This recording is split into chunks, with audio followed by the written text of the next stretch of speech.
అచ్చం సినిమాల కన్నా రియల్ లైఫ్లోనే పెళ్ళంలాగానే నటించావు. దానికి నేను సో నువ్వు ఎందుకు చేసావు ఏంటి రీజన్ అంతా చెప్పినప్పుడు అందరం హ్యాపీ అంటే బాధపడ్డాం అండ్ సపోర్ట్ చేయాలి అని చాలామంది కామెంట్ చేశారు. సో అది పక్కన పెట్టేసి 2 రోజుల నుంచి నీ లైఫ్లో జరిగిందంతా చెప్పేశావు. ఇంకా చెప్తే అది సోదనుకుంటారు కొంతమంది. అండ్ ఇప్పుడు నువ్వు ఇలా పెట్టిన ఏ టైటిల్ పెట్టినా సరే జనాలు నేను సపోర్ట్ చేసినప్పుడు ఇలాంటి టైటిల్స్ మానేసి నువ్వు నీ సొంతంగా నువ్వు చేసే పనులని సో అవి పెట్టుకో, బాగుంటుంది. రాజంటే నాకు చాలా ఇష్టం కానీ పెళ్లి చేసుకోలేను and reaction and YouTube comments అని పెట్టావు, 2 పెట్టావు టైటిల్స్, ఇంగ్లీష్ అండ్ తెలుగు. తెలుగులో వేరు ఇంగ్లీష్లో వేరు అనుకోండి. బట్ నువ్వు నిజాయితీగా సో ఇప్పుడు నువ్వు ఒప్పుకున్నావు, నీ వీడియోస్ నువ్వు చేసిన సో ఎలాగో నిన్ను జనాలు ఎంకరేజ్ చేస్తారు మీ అమ్మగారిని చూసి.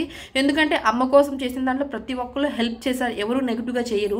ఇక్కడ నేను చెప్పేది ఏంటంటే నీ మీద నేను నెగిటివ్గా వీడియో తీస్తున్నా అనేది మ్యాటర్ కాదు. ఇక్కడ నువ్వు రాజు గురించి ఆ టాపిక్ తీసేసి అంటే తన వల్ల నువ్వు వచ్చావు మీకు కాదనము, బట్ ఇక తన టాపిక్ తీసేసి నువ్వేంటో మీ అమ్మ గురించి నీ గురించి అండ్ మీరిద్దరు కలిసి ఒక వ్లాగ్స్ లేకపోతే వంటలో చేసుకోండి. అంతేగాని ఇలాంటి టైటిల్స్ పెట్టి ఇంకా జనాలు ఎందుకు మోసం చేయడం. ఇప్పుడు అవి చూసే వెంటనే జనాలు ఏంటంటే నిజంగా ఇష్టమేమో అని ఇది కూడా డ్రామా అనుకుంటారు కదా. అందుకే నేను ఒక్క రోజులో 47,000 వ్యూస్ వచ్చాయి అంటే ఒక రోజులోని 50,000 అనమాట నీ వ్యూస్. అంటే నువ్వు చేసే ఒక వీడియోకి అంటే నువ్వు నిజాయితీగా చెప్పినప్పుడు అనుకున్నాం. బట్ అరే నిజాయితీగా పిల్ల చాలామందికి ఇలాంటి అమ్మాయి దొరకాలంటే అదృష్టం చేసుకుండాలి అంటే సరే నిజమే అదైతే.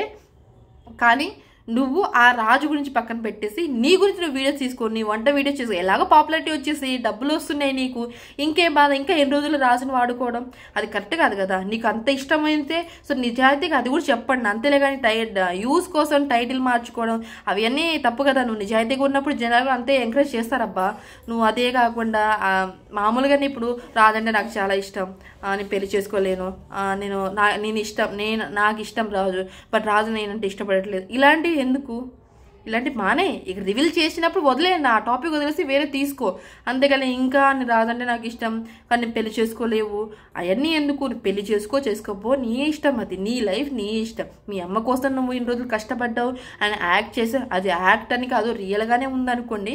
ఇప్పుడు నువ్వు నార్మల్గా కూడా అలానే చేస్తున్నారు మీరిద్దరమే, ఫ్రెండ్స్ లాగా ఏం బిహేవ్ చేయట్లేదు కదా అక్కడ మ్యాటరు. అది నువ్వు చిన్న పిల్లవంటే మరీ పాలు తాగే పిల్లవేం కాదు కదా అక్కడ.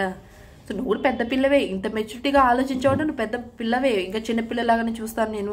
అన్నీ కాకమ్మ కబుర్లు చెప్పకండి రాజుగారు. ఇప్పుడు మీరు రివీల్ చేసినప్పుడు ఆ పిల్లను వదిలేసి ఆ పిల్ల వీడియోస్ ఆన్ చేసుకుంటే నేను నీ వీడియోస్ నువ్వు చేసుకొని హ్యాపీగా ఉండు. అంతేలేగాని ఇంకా అదే కంటిన్యూ చేస్తా అంటే జనాలు ఇంకా ఇంట్రెస్ట్ చూస్తాయి. ఇలాంటి టైటిల్ పెట్టినప్పుడు అలా జనాలు ఇంట్రెస్ట్ చూస్తున్నారు ఇంకా మిమ్మల్ని. ఏం పెట్టారు, నిజంగా ఇష్టమా, ఆ పెళ్లి చేసుకోబోతున్నారా, ఎన్ని రోజులు పాపం నిజాయితీగా ఒప్పుకున్నారు కదా, ఇవన్నీ ఎందుకు? నువ్వు సపోర్ట్ చేస్తున్నారు, కామెంట్ పాజిటివ్గా ఉంది, ఆ టైటిల్స్ అన్ని మార్చుకొని చక్కగా నీ గురించి మీ అమ్మగారి గురించి ఇక నీ లైఫ్ ప్లానింగ్స్ అవి చేసుకోండి అంతే.